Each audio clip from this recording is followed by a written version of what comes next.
Welcome to the Madison Miller Podcast. Today is Tuesday, June 22nd, 2021. Big show today. Stanley Cup playoffs, UEFA, Major League Baseball, College World Series, WNBA, NBA playoffs, news and notes, a couple games for you, predictions for the lottery, predictions for how the New York City mayor primaries will play out, and my best bet of the day. All right, we'll start with the Stanley Cup playoffs.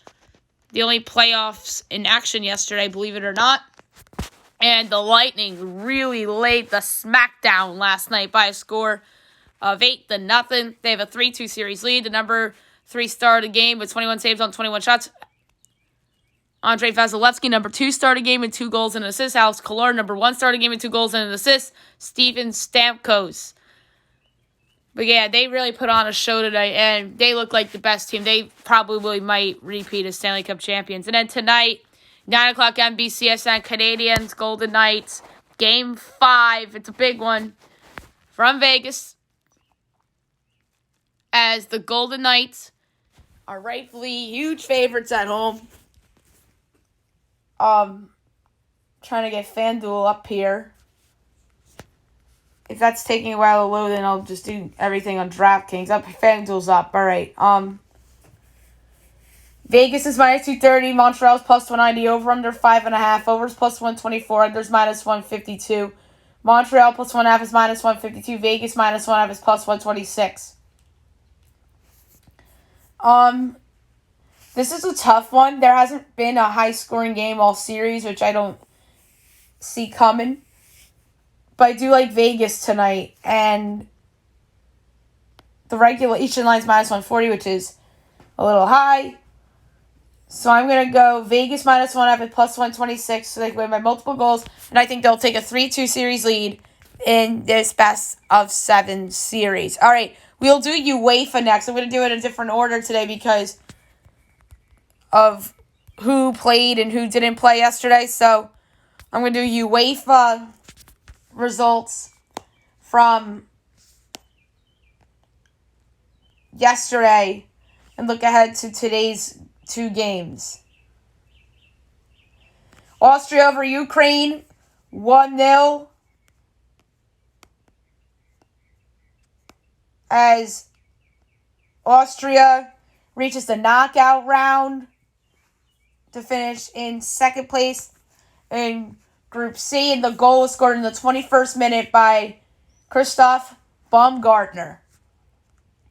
Netherlands over North Macedonia, 3-0, as they finish perfectly in Group C play. That is the Netherlands. The first goal, 24 minutes in, Memphis Depay to give them a 1-0 lead, and then Jorginho Wijnaldum scored both in the 50th and 58th minutes, and that's how the Netherlands got their 3 goals. Belgium over Finland, 2-0, as Belgium is perfect in their group. Lucas Hradecki in the 74th minute with an own goal. That's ridiculous. And then Romelu Lukaku in the 81st minute. And that's how Belgium got their 2 goals. And Denmark over Russia, 4-1, as Denmark gets a big win in a rout. And Christian Eriksen was not far from everybody's minds, obviously. So in the 38th minute, Mikkel Damsgaard scored to give Denmark a 1-0 lead. Then the 59th minute, it was Yusuf Poulsen to make it 2-0 Denmark. And then Artem Zybuk gets Russia on the board on a penalty kick. Andreas Christensen in the 79th minute makes it 3-1 Denmark. And then Joachim Mahali in the 82nd minute makes it 4-1 Denmark. So Denmark qualifies for the round of 16. So that's really cool. 2 group stages today in terms of matches. You have Czech Republic and England, who are in the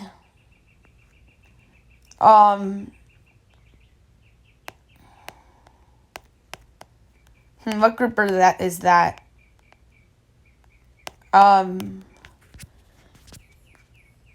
Ches in England. I believe that's Group D. So Czech Republic's 1-1-0. England is 1-1-0. Both of these teams have advanced to a further round. FanDuel has England is a -195 favorite. Ches is plus 650, and the tie is plus 280. I'm going to go with the draw at plus 280 for my pick here. And on ESPN2, you have Croatia and Scotland, also Group D. Croatia's 0-1-1, and so is Scotland. Croatia's plus 140 favorite. Scotland's plus 170, and the draw is plus 260. So in this one, I think with Scotland being the host, you would think that they play harder. And Croatia might make the knockout based on their ranking. But I'm going to be different here and go with Scotland. Plus 170 over Croatia for today. All right, Major League Baseball. We will go over yesterday's short window and look ahead to everything going on tonight. Obviously, much bigger slate tonight with it being a Tuesday. So yesterday's results: Mets over the Braves 4-2 in 7th doubleheader game 1. Mets are 37-29. Atlanta 33-37. Astros over the Orioles 10-2. Astros 44-28. Baltimore 23-49. By the way, the Astros had a combined no-hitter going into the 8th, and it was broken on a home run by Maikel Franco. Indians over the Cubs 4-0. Indians 40-30. Chicago 40-33. Rangers over the A's 8-3. Texas 26-46. And Oakland 44-30. So that's like your classic hangover game for Oakland after a couple rough losses to the Yankees. Braves over the Mets 1-0. The Braves are 34-37. Mets 37-30. Twins over the Reds 7-5-12 on a walk-off homer by Miguel Sano. Is the longest game in the majors this year. Minnesota's 31-41. Cincinnati 35-36. Diamondbacks over the Brewers 5-1. The Diamondbacks finally win a game. Best bet didn't come through though. They're 21-53. Milwaukee's 40-33. What a bad loss for the Brewers. And the Padres over the Dodgers 6-2. Big win for San Diego. They're 43-32. Dodgers are 44-28. And that game was on ESPN. All right. Today's games, 1 o'clock, you have the Reds and the Twins, Wade Miley and Bailey Ober. I assume that the Reds are the favorite here, and they're not. The Twins are favored at -130. Reds are plus 110 over under 9. Overs -112. Unders -108. Reds plus 1/2 is -178. Twins -1/2 is plus 146. I'm going with the Reds as the road dog here. Wade Miley's been decent this year for Cincy, as they're looking to end their losing streak. 7 o'clock, the Royals and the Yankees. Brady Singer and Garrett Cole. Oh my God, what a mismatch. Yanks -295. Royals plus 240 over under 7.5. Overs -105. Unders -115. Royals plus 1/2 is plus 108. Yankees -1/2 is -130. Brady Singer's a promising young arm, but he has not lived up to hype this season. Going over 7.5 -105. Yankees could do that by themselves. White Sox Pirates. Lucas Giolito and Tyler Anderson. White Sox -180. Pirates plus 152 over under 7.5. Overs -112. Unders -108. White Sox -1/2 is plus 102. Pirates plus 1/2 is -122. I'm going White Sox -1/2 is plus 102. Astros Orioles. Zach Greinke and Jorge Lopez. Astros -196. Orioles plus 164, over under 9.5, overs minus 115, unders minus 105. Astros minus 1F is minus 122. Baltimore plus 1F is plus 102. I'm going over 9.5 minus 115. Nationals, Phillies. We don't know who's going for Washington, and Zach Wheeler's going for Philly, but it says the Scherzer is expected to start. And if the Nationals are a dog, I'm picking them here. If not, I might have my eye on the over if it's anything less than 8. Braves, Mets from City. Charlie Morton and Marcus Stroman. The Mets are minus 102. The Braves are minus 116. Over under 7. Overs minus 122. Unders plus 100. Braves minus 1F is plus 158. Mets plus 1F is minus 192. Wrong team's favor. I'm taking the Mets as the home dog. Red Sox, Rays battle for first in the AL East. Eduardo Rodriguez and Andrew Kitteridge. Rays minus 124. Red Sox plus 106. Over under 8. Minus 110 each way. Red Sox plus 1F is minus 192. Rays minus 1F is plus 158. The Rays are just decimated by injuries. Kitteridge has been awesome this year. I'm going to go... Ooh, this is a hard one. I'm going to go under 8. I don't know why, but I think this goes under. I think this is a low-scoring game. The Rays pitching will keep him in the game. Cardinals, Tigers. Johan Oviedo and Tariq Skubal. Cardinals minus 112. Tigers minus 104. Over under 8.5. Overs minus 114. Unders minus 106. Cardinals minus 1F is plus 150. Tigers plus 1F is minus 182. I'm going Cardinals minus 112. This should be a bigger line than that. Blue Jays, Marlins, Ross Stripling and Sandy Alcantara. Marlins minus 126. Blue Jays plus 108. Over under 7.5. Minus 110 each way. Blue Jays plus 1F is minus 220.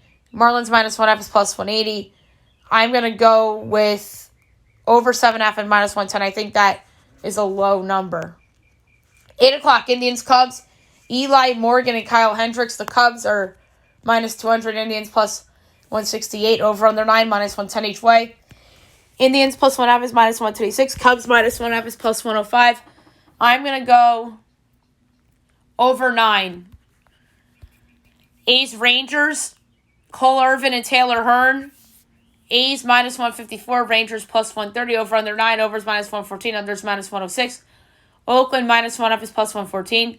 Rangers plus 1F is minus 137. I'm going to go over 9 minus 114. Brewers, Diamondbacks at 9:30.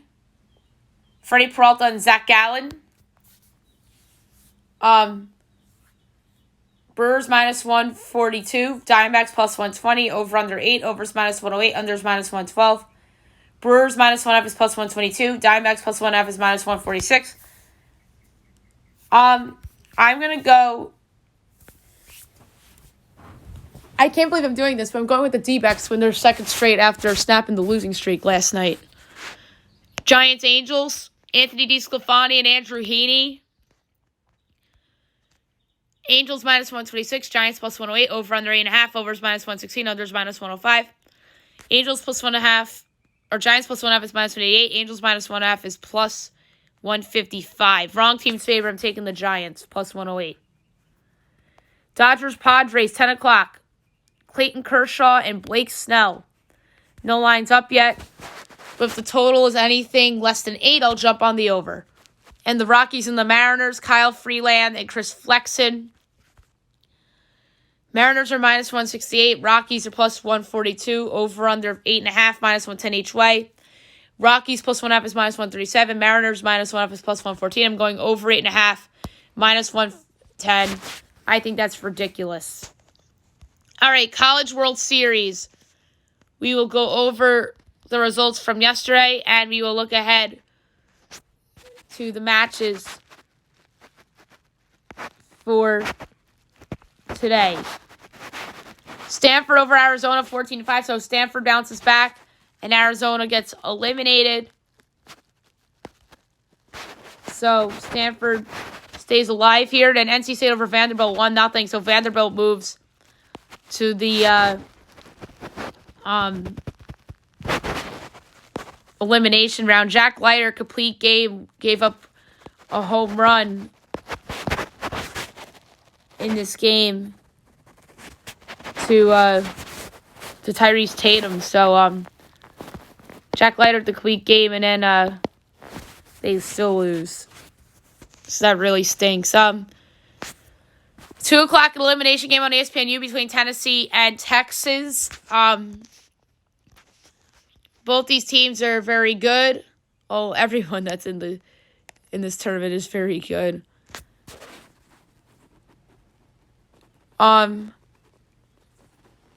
So, like I said, both two very solid teams. Mississippi State been a decent team now for a couple of seasons under Chris Lemonnies.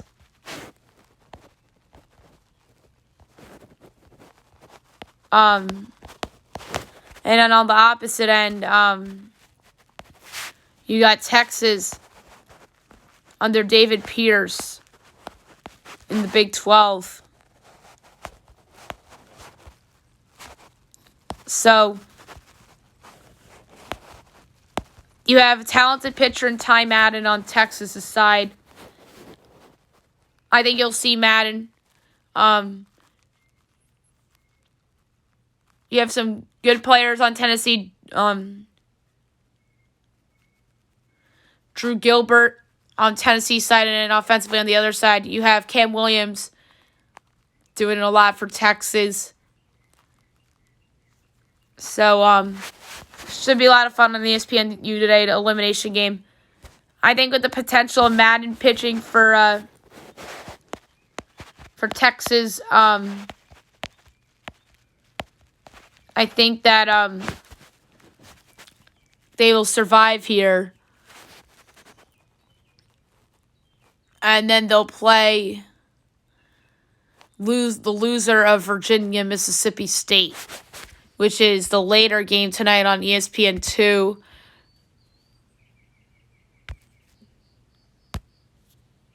Like I said, Mississippi State, really good team.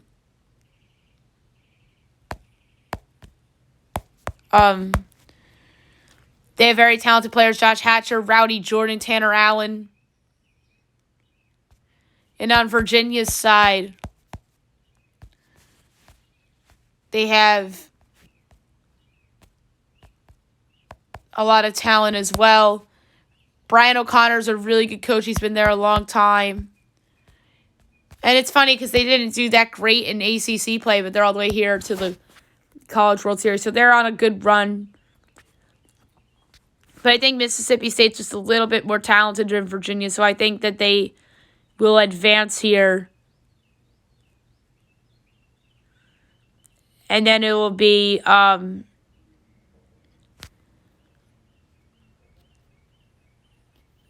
let's see here. It would be, in theory, Virginia against Texas. And then it'd be Mississippi State against the winner of that potential game. So, and on the opposite side, it's going to be NC State potentially against Vanderbilt again. Or Stanford, you never know. So, we got to keep our eyes on this for sure. And should be fun 2 games today. All right, WNBA time. We will go over, look ahead to the games being played tonight, because yesterday they didn't play. 3 games, 7 o'clock. Commissioner's Cup, Sky and the Liberty from Barclays Center. Sabrina Ionescu has been disappointing. I guess it's just the after effects of her ACL injury. But I think she's got to get going. So I'm going to go Liberty at home on Prime Video tonight. And then the Wings and the Sun. That's a decent game. I think the Sun are more talented, obviously. Led by Jonquel Jones and Jasmine Thomas. Although Enrique Agumbali's carried Dallas this year. But I'm going to go with the Sun. And then 10 o'clock, you have the Mystics and the Storm. The Storm are just dominant. Brianna Stewart, we know. Tina Charles is carrying the load for Washington. I think the Storm are just unbeatable at home. So I'm going to go with Brianna Stewart and the Storm at home tonight. All right, now we'll do NBA playoffs. I know it took a while for us to get to this point in the podcast.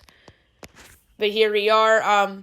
one game tonight. It's Game 2 of the Western Conference Finals, 9 o'clock on ESPN between the Clippers and the Suns. My projection for this game is Suns by 8 and the total 223. No Chris Paul, no Kawhi Leonard. They almost cancel each other out from an injury standpoint. And Phoenix gets extra for being at home with a pretty good home court advantage. Phoenix is favored by 5 totals, 224.5. I'm going to lay with the Suns again. I know there's no Chris Paul, but there's also no Kawhi Leonard. Devin Booker's been playing fabulous in the playoffs.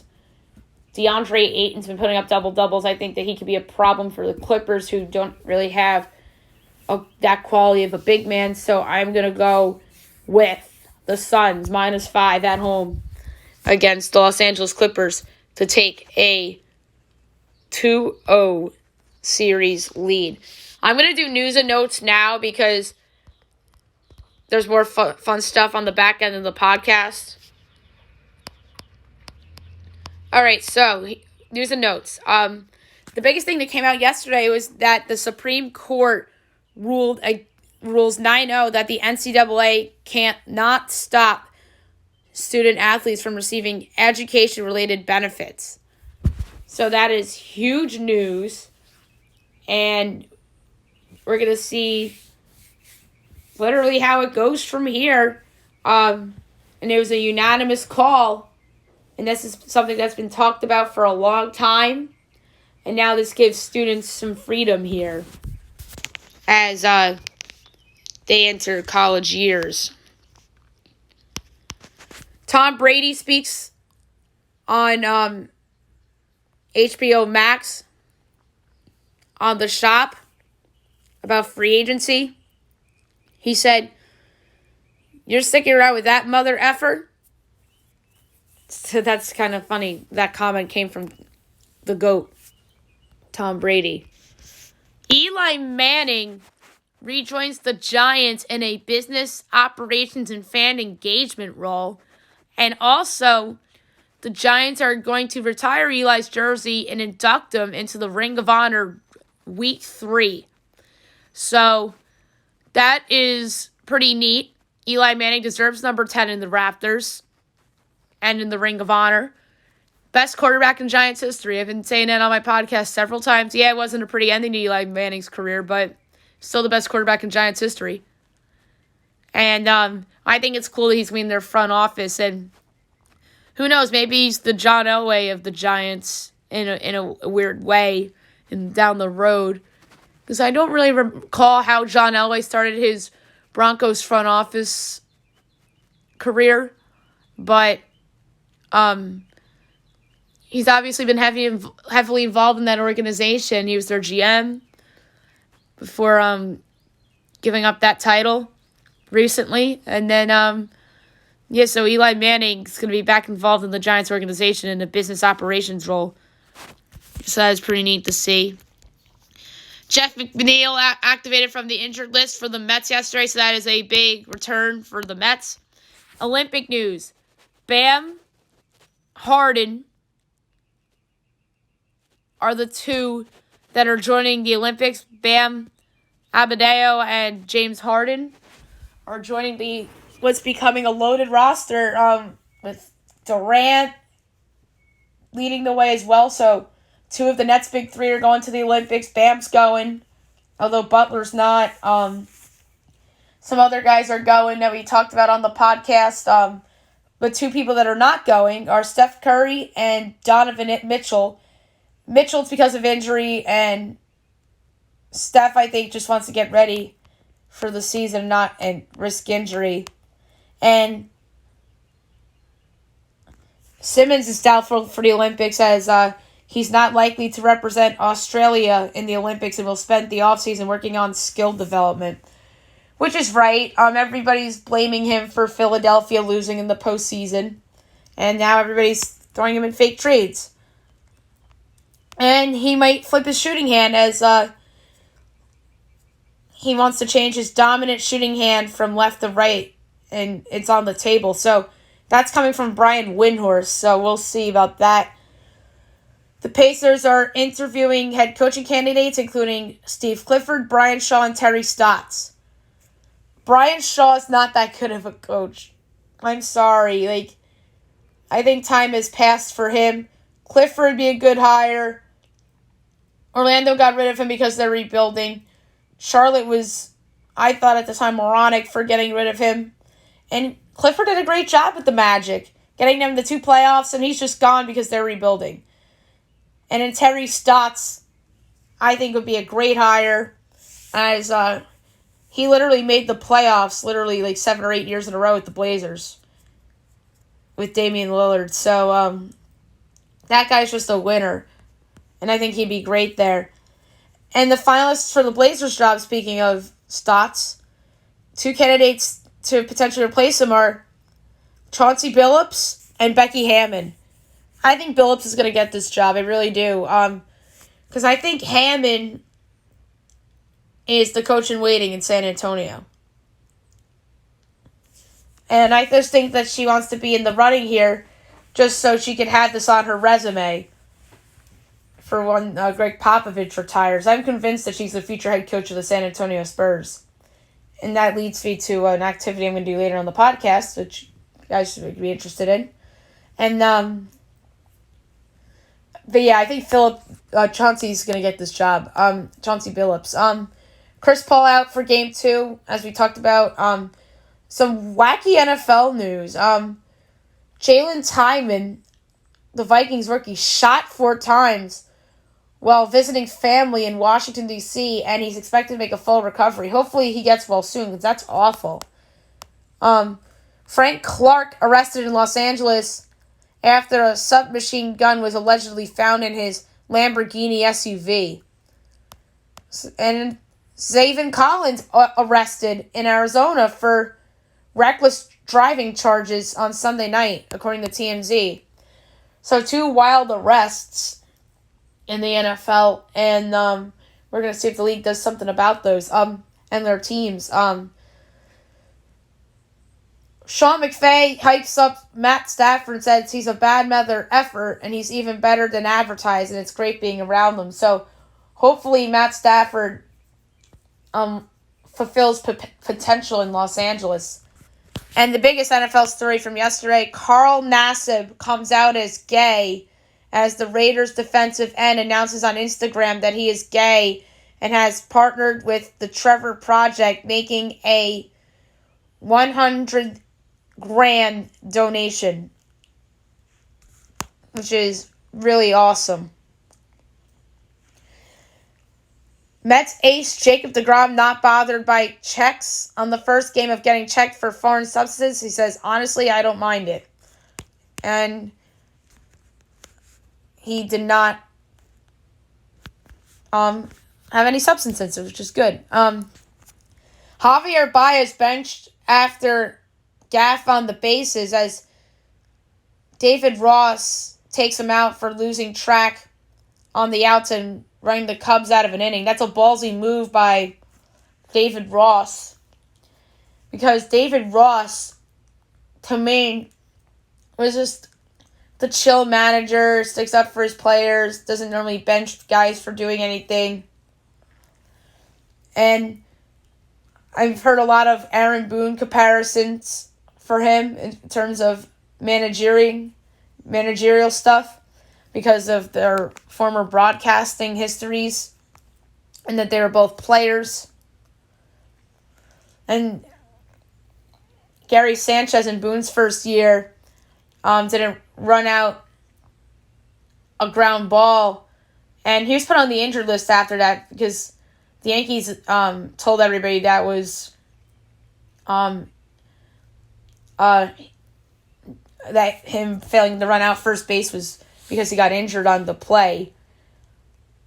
And the conspiracy theory was that them putting on the injured list was saving face for a benching, because Sanchez got benched for his defense by Joe Girardi. I know 2 different situations here, but I'm just surprised that David Ross did this, because I thought he was a more chill manager than that. unless the higher-ups told him that he had to do it. Stephen A. Smith throws out an interesting trade proposal. Ben Simmons for C.J. McCollum. I think there should be more in that trade than Simmons and McCollum straight up. Because I think that would be robbery, arguably, for the Blazers because of how far Simmons has fallen. But you never know with this kinds of stuff because McCollum would be a really good fit with Embiid. And Simmons and Lillard, I don't know about that fit. I wouldn't do that if I was Portland. Although McCollum's going to be in a lot of these panic trade rumors. Islanders fan throws his jersey at the Coliseum viewing party, taking off his jersey and storming out of the building. This was shown on TV last night, too. And that was crazy. And Matt Barzal gets ejected for cross-check. That is frustration boiled for the Islanders star who gets a game misconduct for cross-checking to the face with the Islanders down big in the game. And Cal Clutterbuck can't stand a Tampa Bay fan as the Islanders winger couldn't do anything but shake his head after getting blown a kiss by a Lightning fan. That's actually kind of funny, believe it or not. But yeah, that just happened to make news and notes. All right. Future coaches 2024 in the NFL is a fun little exercise that I decided to put together where I predict every NFL team's head coaches 3 years from now. I thought 5 would be too much and 4 would be too soon. So I decided to settle on 3. And I'm going to do the same thing for the NBA. The NHL, I think, would be very, very complicated to do, but I might do that one as well. And then Major League Baseball managers is a hard one, too. I think that if any of these would be, in theory, the easiest of the 4, it would actually be the NFL. And in doing it for the college sports would be hard, too. Maybe I'll do it for the college sports, too, within the next couple of weeks. All right, so these are whom I think will be every team's coaches 3 years from now. If I get a couple of these right, looking back 3 years from now, pat on the back for me, especially the ones I project changes for. All right, the Atlanta Falcons. John Embry, who's the assistant head coach and tight ends coach of the 49ers. I don't know if Arthur Smith is going to last. Atlanta's a dysfunctional organization. They remind me of the Giants when Eli was at the end of his prime or the end of his years and they took Saquon Barkley second overall. And they did something similar by taking Kyle Pitts at 4. So I don't know if Arthur Smith is going to last there. Arizona Cardinals. Sean Payton. I don't think that Cliff Kingsbury is going to last. And I think that New Orleans and Sean Payton might have a parting of the ways, and Payton might want to go elsewhere. So Arizona, Sean Payton, put him with Kyler Murray. Baltimore Ravens, Anthony Weaver, defensive lines coach, Ravens. This is just a hunch that maybe Baltimore underachieves and they part ways with John Harbaugh, and John Harbaugh goes either elsewhere or just retires or something like that, or takes a break. Buffalo Bills, Sean McDermott, I think he sticks around. Cincinnati, Joe Brady, offensive coordinator, Panthers. This is a pure guess that they're going to fire Zach Taylor within the next couple of years because the team is in a good division. And if they go like 7-10, 6-11, that organization might look at that as underachieving. They move on, and Joe Brady would make sense because that was Joe Burrow's offensive coordinator at college. Cleveland Browns, Eric Bieniemy, defensive coordinator, Chiefs. The Browns are another team that I think might make a dumb move in firing Kevin Stefanski. And to save face, I could see them hiring Eric Bieniemy, who really has been clamoring to get in the league for some time now as a head coach, who's obviously the offensive coordinator for the Chiefs. The Carolina Panthers, Matt Rule. I think he sticks around. And it's a rebuild in Carolina, so I think he sticks around. Chicago Bears, Vic Fangio. I'm going to say that Denver moves on from Fangio, and obviously Matt Nagy gets fired from the Chiefs, and I can see the Bears going with their former defensive coordinator and Vic Fangio. Dallas Cowboys. Lincoln Riley, head coach, Oklahoma. That's the sexy one on here. Mike McCarthy. Let's say they underachieve. They get rid of him. And they go with the Oklahoma coach and Lincoln Riley, who's been linked to the Cowboys for a while now, even back when Jason Garrett was there. Denver Broncos. Brian DeBall, offensive coordinator, Bills. DeBall deserves a job. He's done a great job with that Bills offense, and I think that Denver would be a good fit. Detroit Lions. Jason Garrett, offensive coordinator, Giants. I don't like Jason Garrett, but the Lions are a dysfunctional organization. They might look at him as a big-name guy that was a head coach of the Cowboys, and that he's made the playoffs with Dallas in the past, but he has his flaws. So, why not? The Lions do dumb things like this. Green Bay Packers, Nathaniel Hackett, offensive coordinator, Packers. I don't think Matt LaFleur is going to last, especially if Rodgers wins the staying power and remains there. And even if Rodgers gets traded and the team goes like 1-16, that coach is definitely out. And then I guess Hackett would come in and get promoted. The Houston Texans, Marcus Brady, offensive coordinator, Colts. I think that Brady is somebody who will get a good rap because of being under Frank Reich. And I don't think the new coach in Houston will last very long because that's a rebuilding team. The Colts, Frank Reich. I think Reich sticks around. Jacksonville, Urban Meyer. I think Meyer will stick around. He's still 56 years old. Kansas City, Mike Kafka, quarterbacks coach and passing game coordinator, Chiefs. Let's say Andy Reid retires and they hire Mike Kafka. And as he gets a promotion, that's Patrick Mahomes' coach. Las Vegas Raiders, Kevin O'Connell, offensive coordinator, Rams.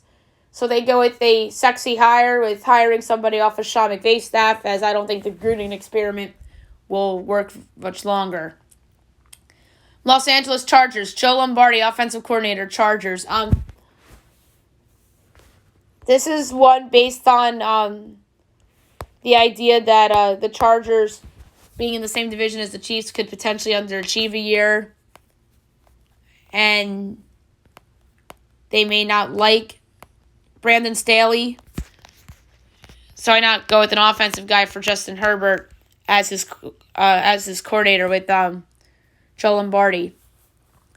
Rams, Sean McVay, I think he sticks around. Miami, Brian Flores, I think he sticks around. Minnesota, Kluber Kubiak, offensive coordinator, Vikings. I don't know if Mike Zimmer's going to be around for that much longer. He's been there for a while. And Gary Kubiak was their offensive coordinator, and Kluber Kubiak got promoted. And I think he has a nice offensive mind. New England, Josh McDaniels, offensive coordinator, Patriots. I think this guy's been the coach in waiting for a long time. I know people are throwing out Matt Patricia because he's back on that staff, but he was awful as a head coach with Lions. Just absolutely awful. He's literally the worst NFL head coach I've seen over the last couple of years. He was absolutely disgraceful, Matt Patricia. And I think that McDaniels was not a good coach in Denver, but being with Belichick for a little while longer, I think he's learned, and I think this is his second chance down the road. New Orleans, Ken Dorsey, quarterbacks coach, Bills. Like I said, I don't think Sean Payton's there for much longer. Dorsey's Josh Allen's coach and helped his development, so I'm going to go with Ken Dorsey there. New York Jets, Robert Saleh, I think he's still there. I think that guy is going to give that team like a new life and new energy. New York Giants, Joe Judge. I think Joe Judge sticks around too. He got that team to overachieve a year ago. Philadelphia, Brian Leftwich, offensive coordinator, Buccaneers. I don't think that their coach is going to stick around very much longer. So they go with Leftwich, who has a good reputation for being the offensive coordinator for a Super Bowl team. Pittsburgh Steelers, Matt Canada, offensive coordinator, Steelers. So he just got promoted to the offensive coordinator, and I think he's the future head coach in waiting after Mike Tomlin's gone. And I don't think Tomlin's there for much longer either. San Francisco, Kyle Shanahan. I like Shanahan. I think he sticks around.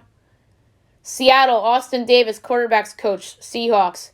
This is Russell Wilson's guy. I think Pete Carroll could potentially retire in the next couple of years. Tampa Bay, Todd Bowles, defensive coordinator, Buccaneers. I think this is his second chance. Like McDaniels, who I talked about earlier. I think he's the coach in waiting there once Arians retires. Tennessee, Mike Vrabel. I think he sticks around. In Washington, Jack Del Rio, defensive coordinator for the Washington professional football team. If they underachieve within the next couple of years, it would not stun me if Ron Rivera is the fall guy. Because it's Washington. This is Dan Snyder we're talking about here. One of the worst owners in sports. So I'm going to say that Jack Del Rio is their head coach 3 years from now. So that was a fun little exercise to do. We'll see if I'm right about any of these. All right, as we know, tonight is the NBA draft lottery. I'm going to do some predictions on how I think the order will play out.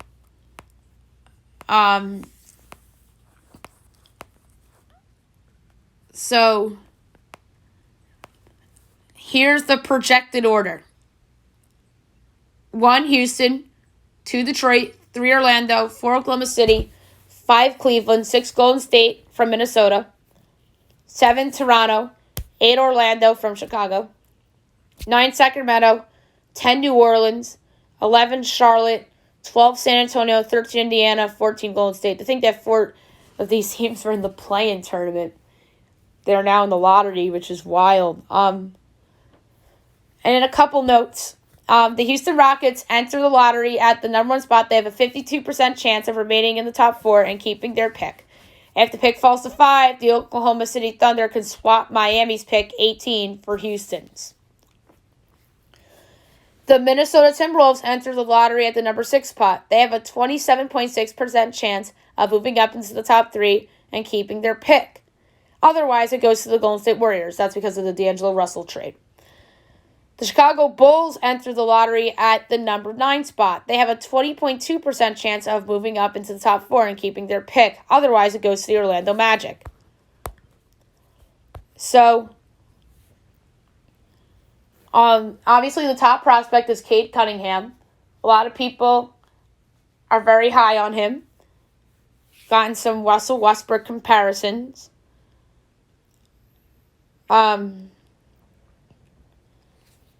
I think that the team that could use him the most, that's a tough one. Detroit and Houston obviously have needs.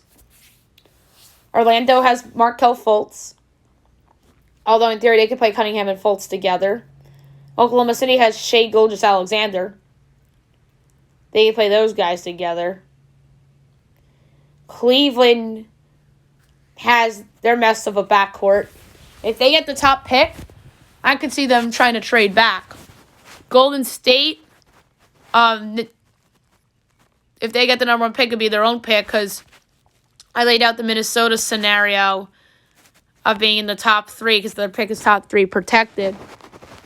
So Golden State has a precious asset with this Minnesota pick that they could potentially deal for a star to go with Stephen Curry and Klay Thompson, who's coming back with the torn ACL.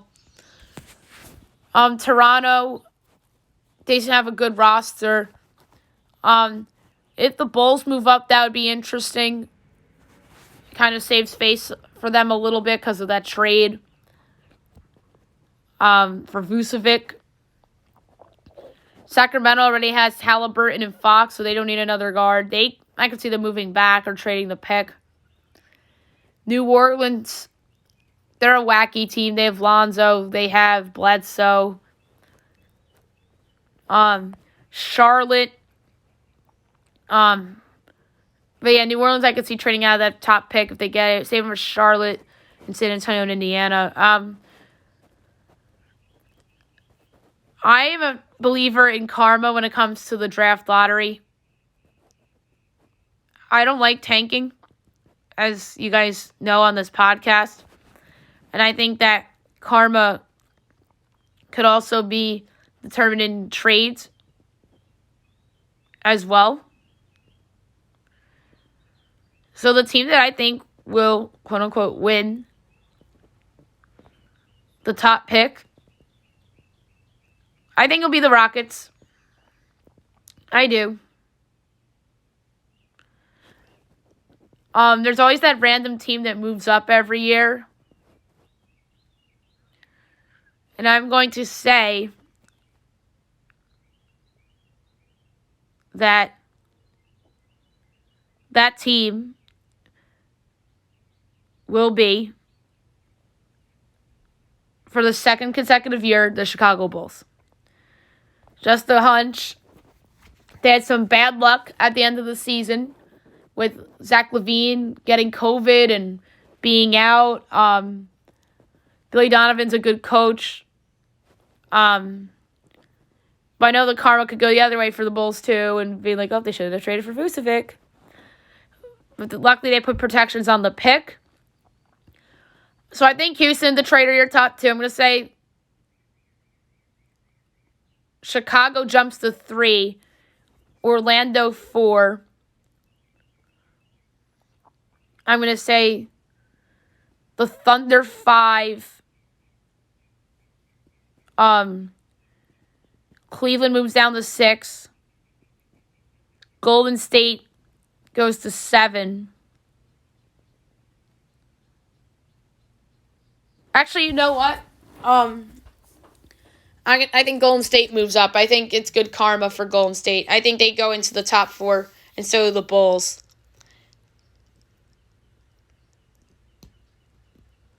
Or, that's a tough one for me. But yeah, I'm going to say Houston, Detroit, Chicago, Golden State, Orlando at 5, Cleveland 6. But yeah, oh my goodness, I'm confused. I'm going to go Houston, Detroit for my predictions for the lottery. Chicago at 3, Golden State 4. Orlando 5, Oklahoma City 6, Cleveland 7, Toronto 8, and then the rest, Sacramento, New Orleans, Charlotte, San Antonio, Indiana, Golden State, remains intact. So again, the top 4 of the lottery, I'm going to say it's Houston, Detroit, Chicago moves up to 3 and gets their pick, and then Golden State moves up to 4. And like I said if any, I laid out scenarios, if any team got the top pick, what would they do? But if any of those, double-digit teams wins, I'm going to say the most likely to keep the pick would be San Antonio. Although I could see them trading down, too. In Golden State, I think, would trade the pick to try to go get a star. So we shall see how this all plays out. All right. Today is the New York City mayor primaries. As we know, Bill de Blasio's term is up as mayor. And now today is the mayoral primary. So there's a lot of candidates. We'll start with the Democrat Party. Eric Adams, who is the current president of Brooklyn. Former New York State Senator from the 20th District from 2007 to 2013. And a former New York Police Department captain. And I think he's done a fabulous job campaigning. Sean Donovan, the former director of the U.S. Office of Management and Budget from 2014 to 2017. He used to be the former U.S. Secretary of Housing and Urban Development from 2009 to 2014, and the former Commissioner of the New York City Department of Housing, Preservation, and Development from 2004 to 2008. Catherine Garcia, the former Commissioner of the New York City Department of Sanitation from 2014 to 2020, the former interim chair of the CEO of the New York City Housing Authority in 2019, and the former chief operating officer of the New York City Department of Environmental Protection from 2012 to 2014. Raymond McGuire is the former Citigroup executive. Diane Morales, the former social services nonprofit CEO and a former teacher. Paperboy Prince, a community activist, rapper, and former paperboy. Scott Stringer, current New York City comptroller from 2014 on. The former president of Manhattan from 2006 to 2013. And a former New York State Assembly member for the 67th District from 1993 to 2005. Maya Wiley, the New School professor, former chair of the New York City Civilian Compliment Review Board from 2016 to 2017, and a former counsel to Bill de Blasio, and a former ACLU and NAACP legal defense and fund attorney. And Andrew Yang, he ran for president in 2020, a former presidential ambassador for global entrepreneurship from 2015 to 2017, and a founder of Venture for America.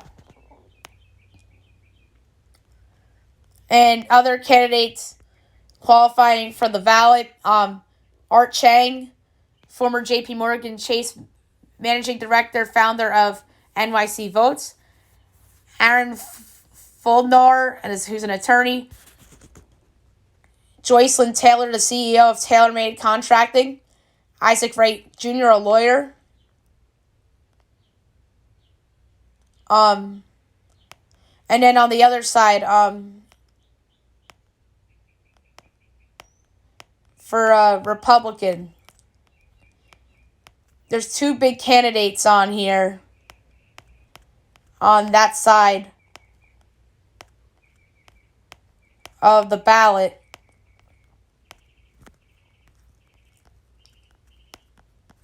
And that is Fernando Mateo, who is the founder of the New York State Federation of Taxi Drivers, and Curtis Sliwa, the founder of Guardian Angels, and he's a radio talk show host.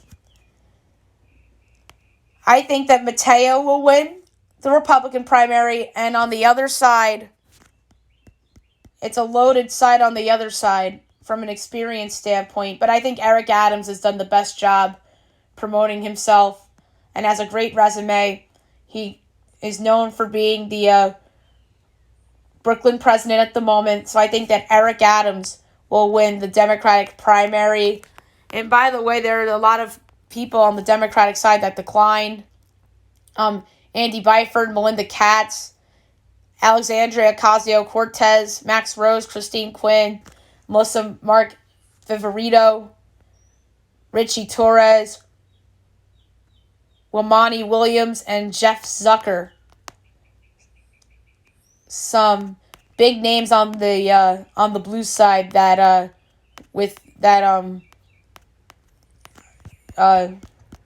were talked about as candidates here, but declined.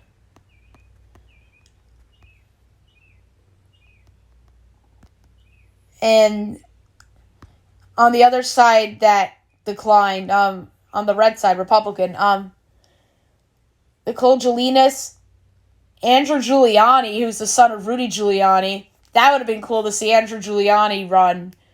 Randy Levine, who's the president of the New York Yankees. Ooh, that would have been an interesting one.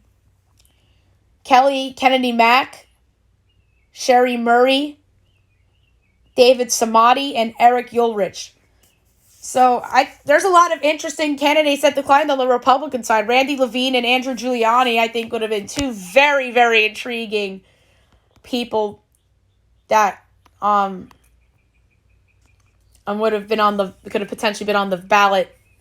And then I think the most interesting name on the Democrat side is Alexandria Ocasio-Cortez, who declined, as well as the other big name that jumped my eye for that declined was Jeff Warner. Or I'm sorry, Jeff Zucker was the other big name that caught my eye that declined. So, like I said, my predictions for the final two, Eric Adams and Fernando Mateo are my picks to win the New York City mayoral primaries. All right, best bet of the day brought to you by FanDuel. Yesterday was a loser, going with the over the Diamondbacks and the Brewers. And today I'm going to go with another Major League Baseball over, laying a half unit on the over between the Rockies and the Mariners, over 8.5. That's ridiculous that it's that low. That one of these teams might score double digits. So I'm going to go over 8.5 between the Rockies and the Mariners. All right, so there you have it for the podcast today. I'll be back tomorrow recapping everything that goes on today and looking ahead to everything going on tomorrow. I'm going to do an MLB mock draft on the podcast tomorrow. We'll go over the NBA draft lottery. NBA mock draft we'll do Thursday. If you get the results from the mayor primaries for New York City, we'll have them on the show for you tomorrow as well. And obviously, best bet and news and notes. Hope you guys have a great day, everybody.